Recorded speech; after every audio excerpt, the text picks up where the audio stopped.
yeah, I guess just kind of, I mean, we talked about kind of some of the stuff that we wanted to do like after college, but what are some of the reasons why you guys actually came to college? Is it? Get a good job afterwards. Get a good job. Yeah. Get out of your hometown. Get out of your hometown. Sounded like the best option. Best option? Yeah. So, I mean, a lot of times it's kind of like, well, what do I do next? Just do it. Yeah. It's funny because did you guys ever play the game of life, like that board game, when you were kids or anything? Okay. Well, I mean, there was like two options kind of when you were starting. There was like take the college path or lose the game, right? Because it's like one option, you take it and then like all of a sudden you actually can like make money and like do all the fun things on the board, and the other way you're kind of just like, oh, I've got this career and I'm making $20,000 every time the die spins or the thing spins. I think that it's kind of the same way for a lot of us, is that we think that we'll end up with like a better career when we take college, and that's, I mean, in general is like what we want to do. We want to broaden our paths and open ourselves up for different things. And so like when we're actually like looking for those things afterwards, like actually getting a job, the process is kind of pretty straightforward as far as like the step to actually getting a job. You submit your resume, you go through an interview, and then you get a job. It's pretty much, I mean, there's like other ways where you can network, but usually even when you network and go through other job postings, you still submit your interview. And so I think that like we kind of have an idea for the ways how we get jobs, but we, kind of like seeing it from like the business's perspective is kind of the idea that I went ahead with this for. So kind of looking at on like the other side of the interview table, when you submit your resume, the first step, has anybody written a resume or like submitted one before? Okay, most people. Do you kind of like, did you ever have like anybody review it for you when you were doing it? Like make sure you weren't just like putting stuff up there, maybe have like help from parents or college, like your thing on? No? Okay, just winged it? All right. Yeah, because I think for like one of the things that is just so surprising about it is that like, this one paper can determine whether or not like they actually want to, actually have you like come in and actually be hired in some form. I think that what's crazy is that if we want to know how like people actually read resumes, it's really helpful because some scientists basically hooked up a bunch of professional interviewers. They hooked their brains up and to eye tracking software, and they actually got information on how the heck they read resumes. And so they basically found it, and there's like a heat map that's available online where you can see where their face is like scanned. And they only focus, and the average time that they took to read or to check through a resume, whether it's actually something they wanted to probably call back someone for, was 6.25 seconds. So 6 seconds on that whole paper that you spend hours crying over and making sure and like submitting it or just winging it and just printing it out. They spend 6 seconds on it deciding whether it's something that they actually want to call you, on average, with at least these professionals. And so, which is understandable because they're going to have a big stack of them. And so they have to go through them really quickly and go through that. 80% of that time, of that 6 seconds, is spent looking at 6 things. So if you have notes, they look at your name. They look at your current title or company. For number 3, they look at your previous title or company. So name, current title company, previous title company, current position start and end dates. 5, previous position start and end dates. So how long you've been working where you are. And then your education is number 6.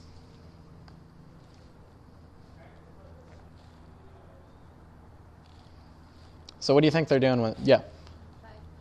So name, current title company, previous title company, current position start and end date, previous position start and end date, and number 6 is education.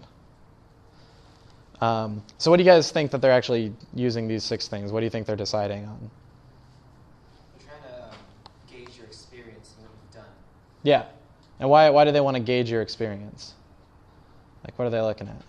So they can judge you based on a worker or an employee. Yeah, so they can see whether you're actually someone that they want to have. And so the quickest way to do that is say, oh, like, what have you done? How long have you done it? Where did you learn, the things that you're going to be using here? They just size you up really quick.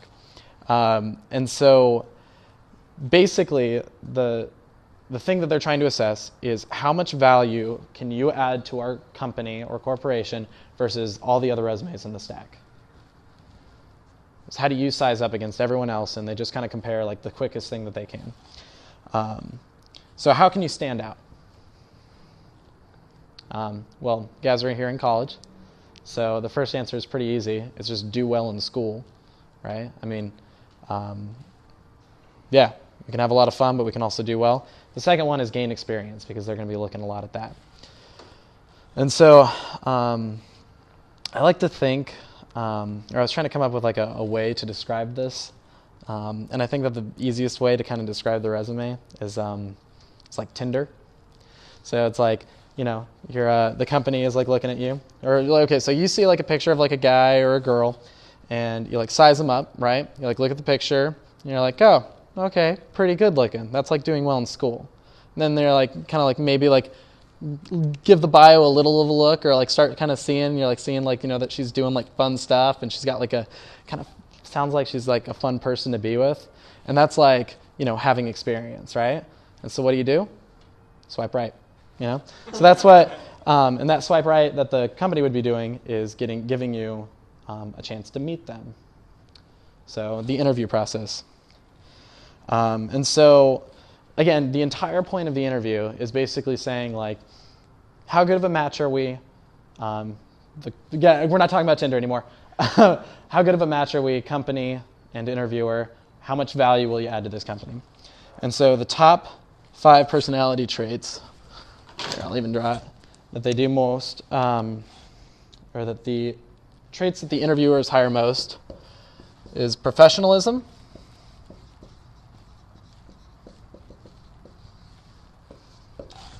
two is high energy,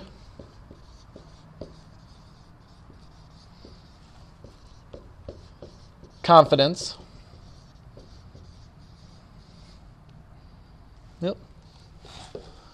4, self-monitoring.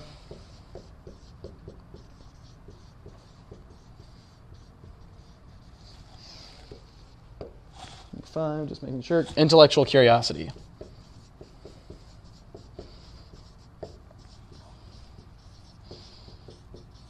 Cool. So, yeah. So these are the 5 things that they're looking for in interview candidates. The first 3 are sized up within the first 30 seconds of you walking into a room. Basically, it's what behavioral psychologists call thin slicing, and we're actually pretty darn good at it, at determining how, there's like a bunch of experiments that psychologists have done, like seeing a 2-second video of like gargled like voice of a professor in front of his class, and people can actually assess how good of a professor they are based on those 2 seconds without even hearing what they're talking about. And it correlates to like rate my professor ratings, or like people who have like taken the entire course. So we're really good at judging these things, especially people who do it for a living, right? So the first 3 sized up within 30 seconds, and the one that interviewers say is most lacking is confidence. So confidence is displayed by your verbal and nonverbal communication. And like one of the first ways that I think people can display their confidence is by shaking hands. So we're going to have a fun little exercise right now. Just take 2 seconds. We're going to shake each other's hands. Come on. Show confidence, shake each other's hands. There we go.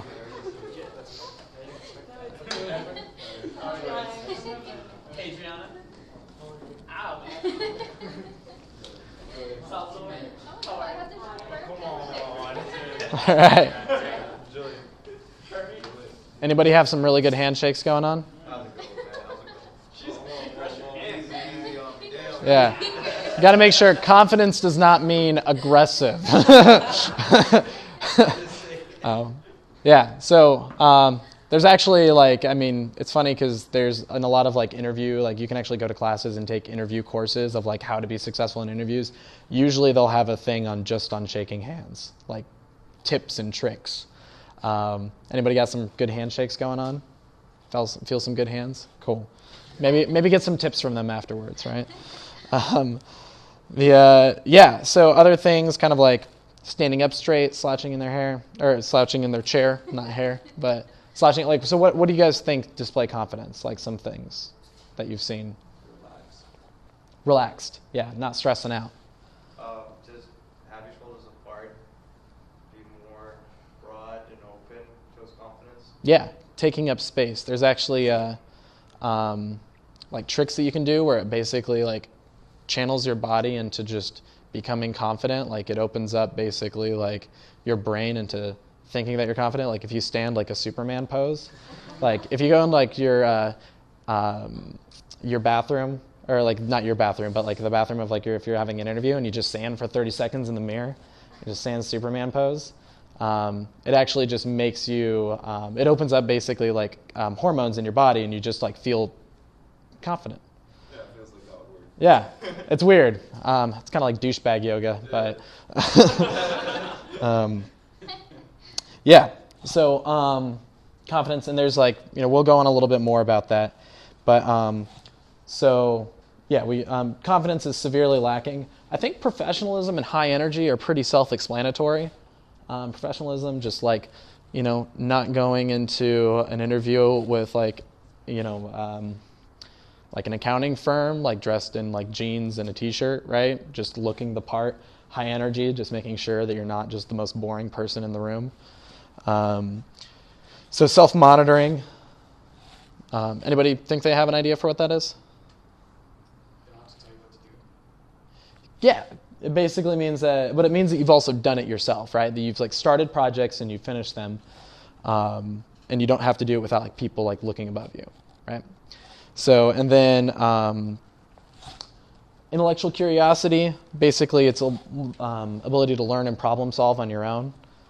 It goes pretty hand in hand with self-monitoring. So after you kind of go through this and you display yourself as being professional and confident, then you go and you get the job, right? But as far as kind of like a lot of the things that we're going to be talking about in this is how you determine kind of like a job that doesn't suck, right? It's like you want a job that's going to be like good for you, and like we said before, like when you're working for a job, what they want is they want to make sure that you're going to be valuable to them, right? And so, like, let's assume you go into this interview for this company and they do want to work with you, and they feel like they do want to work with you because you can add value to the company, which is why they hire you. So when you get hired, what do they give you in return for working for them? Money, yeah, salary, benefits. So we're going to call it value added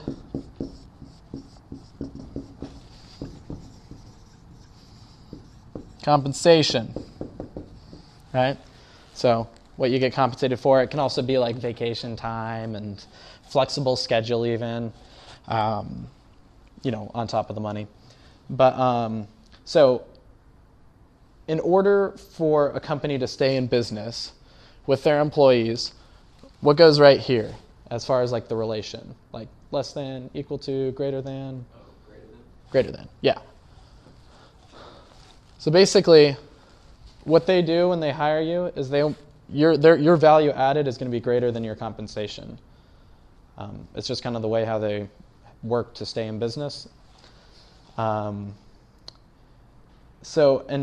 I think it's kind of funny because basically it's built into the system that you won't ever like be paid as much as you're worth.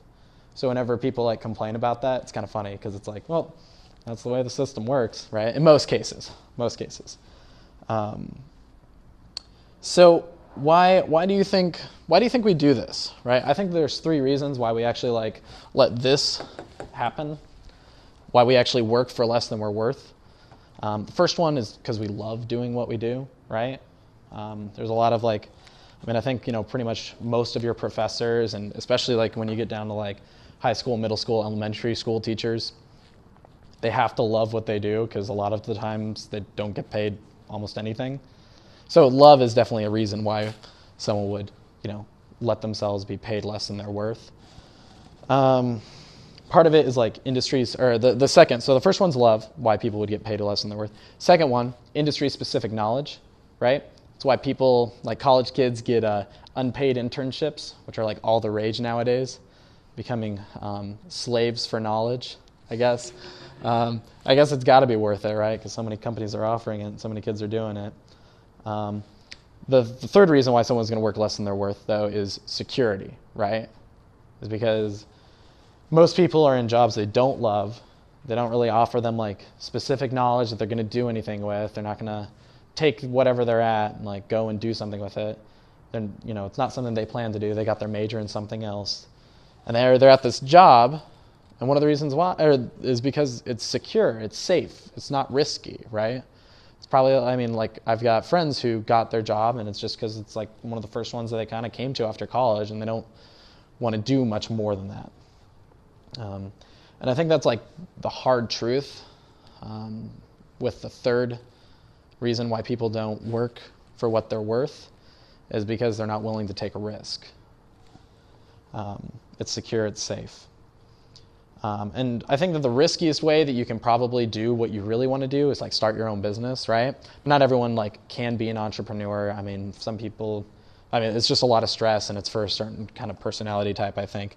But everyone can do more to demonstrate their worth, even within their job they're at. Some people are even satisfied with where they're at their job, and they don't go over and beyond kind of showing how much more worth they are than just complaining about it. So the first step to kind of doing that is making the right decisions. And so making the right decisions in the business world is kind of what it comes down to. And so when it comes down to business, I think that when you boil down what businesses are, it's relationships, right? Good business will promote a good relationship not only between itself and customers, right? A lot of the reasons why people buy Apple, or they think that they, certain companies, they gravitate towards them is because they're almost their character, right?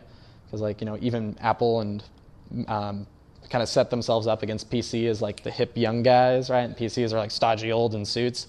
It's oh, I want to, go buy from Apple because I'm cool too. And it's having that relationship with customers where you just feel that. But even businesses need to have good relationships with their employees and businesses. So as when it comes down to it, just having good relationships is a business. So when you have better relationships all around, you have a better business. And anything that helps you maintain relationships increases your value as an employee, as a business, and even with marketing and profits. So have you guys ever heard of the bottom line of business? Do we have any business majors here? Okay, so when they say it comes down to the bottom line, what's the bottom line on this? That all comes from the bottom line of business, right? And on the bottom line, when you have a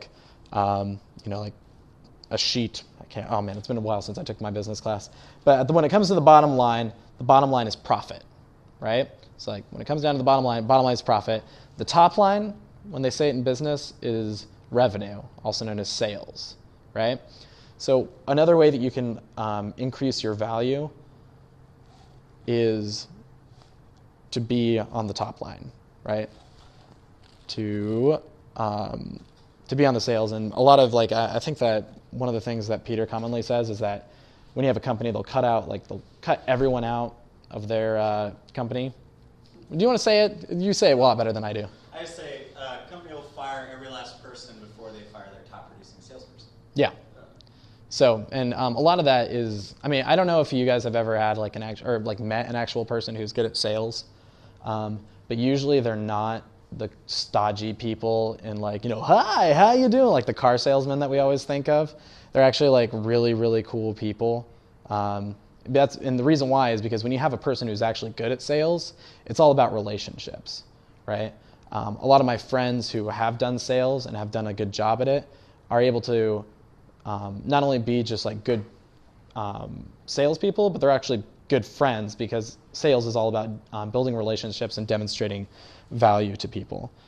And so it's funny because I think that when it comes down to it, because like businesses and sales are all relationships, we actually use sales and a lot of times when we don't even realize it. So like a job interview, or when you go on a job interview, like what are you selling? Yourself. Yeah. How about a date?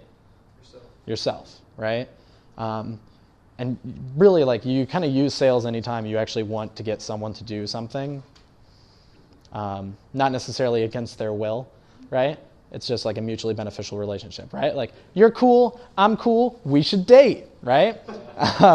Or even like if you're like if you want to be like almost every professor that actually does research, they have to go to a board or people and get grants for their funding for their research, right?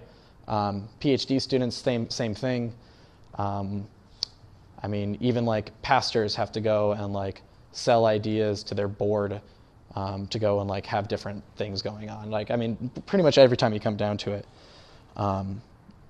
or every way that it comes down, people use sales in their everyday life. And I think that's why a lot of us are just kind of bad at relationships, is because we want to distance ourselves from ideas like, well, I don't want them to do something against their will, or I don't want to force them to do something. So why? You said that's why a lot of people are bad at sales? Yeah, I think that we're bad at relationships and bad at sales, and because they don't feel like they don't want to like press you into doing something. Yeah, I think a lot of that is, and I mean that was kind of mostly just an aside little comment. That's actually not even on here. I was just talking. So we're gonna go back and why do you like? I think that sales, as far as like, there was a bunch of like articles that have been going around recently that have been popping up on my Facebook feed about why sales is like the best first job for someone to have.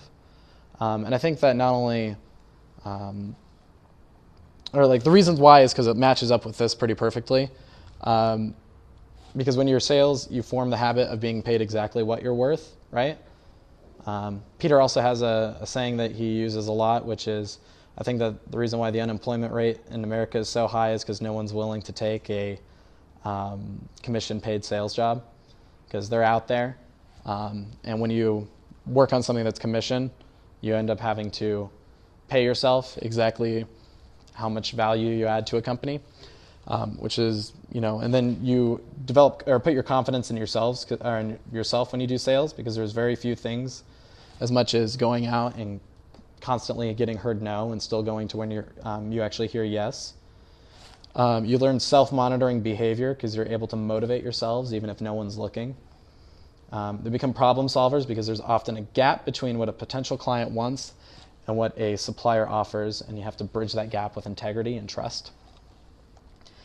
And so I think that regardless of like wherever you go in your career or like what sort of like aspect you actually decide to pursue after college, the highest and single most important thing regarding your career and the decision that you make lines up exactly with what job interviews want to see with the people that they hire, which is having confidence. And especially that goes with putting your confidence in yourself and not in things outside of you, right? Because anytime, and this is coming from someone who has grown a lot and still like, I think that all of us struggle with confidence at some times. I don't think there's anybody that's 100% confident in themselves, but we can all work towards it. And as someone who has previously put confidence in like how successful I was or how smart I am, it feels a lot better when you fail to actually have your confidence in yourself, and it really helps out. So, and actually like to kind of make yourself and like give yourself that value and having actual confidence, what you're going to have to do is develop that and basically make decisions that will increase your value and increase your confidence in yourself. So have you guys ever heard of the phrase comfort zone, right? Okay. Do you know how you expand your comfort zone? Yeah, it's pretty easy, right? Have you guys ever done anything that you weren't comfortable with? Like in a way that actually made you grow, not just like, yeah. Cool. What was some of those things? talking to girls. That's a great example.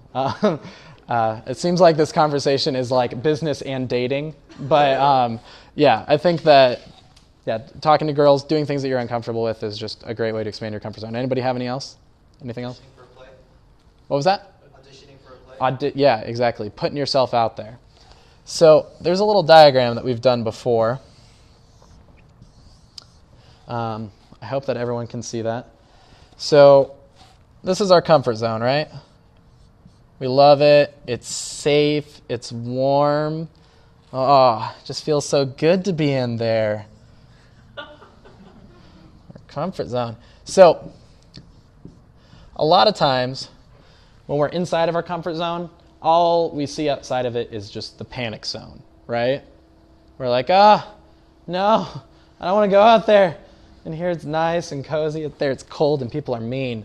And so we think that when we go out, we have to just jump into the panic zone. But I think that anytime we actually want to grow and increase our confidence in ourselves, we don't jump straight into the panic zone, right?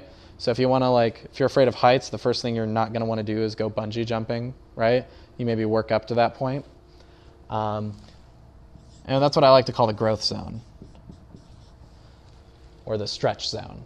So basically, when you start moving towards that growth zone, then your comfort zone will expand. And I think that this is the best part about it, is that as you start doing things that you're uncomfortable with right now, and things that make you grow, then your comfort zone expands, your growth zone becomes out, and the panic zone becomes things that's even further out. And when you do stuff like that, it makes you confident, because you're doing things that, last year you never said you would. And now look at you. Look at how big your comfort zone is. That's great. Good on you. Yeah, when you do things that are hard and scary, your confidence grows. And so when we make hard decisions and we take that least comfortable option, that's when we actually are going to be expanding our comfort zone and growing. However, if you are looking for a job and at some point in your future, you can't just walk into or wake up the day of your interview and say, I'm going to make hard decisions today, right? It's a process. It takes time, and you can't just do it on a whim.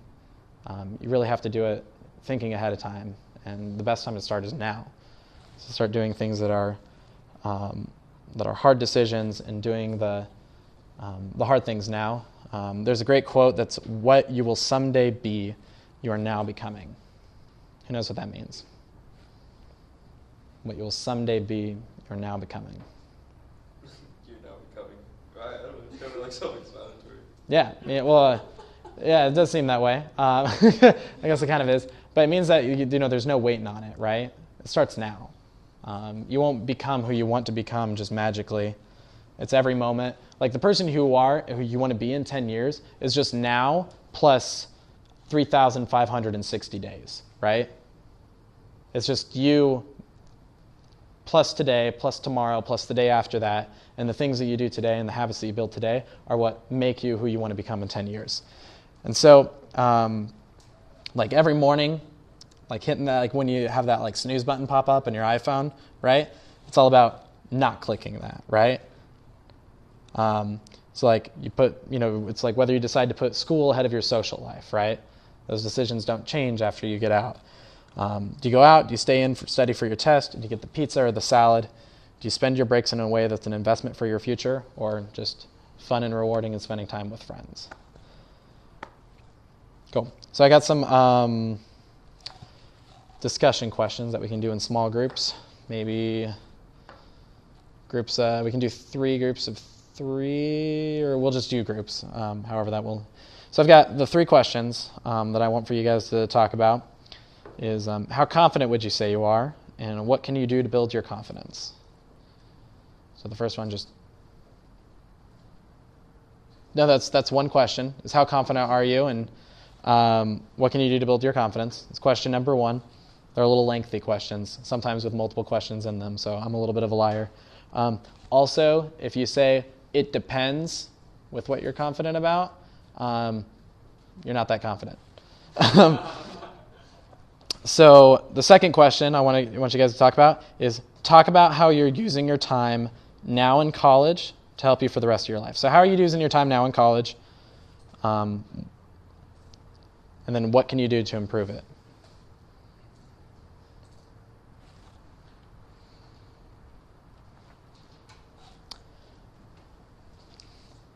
And then with the last one, question number 3, we already talked about what jobs we want out of college, but how are you making that happen now?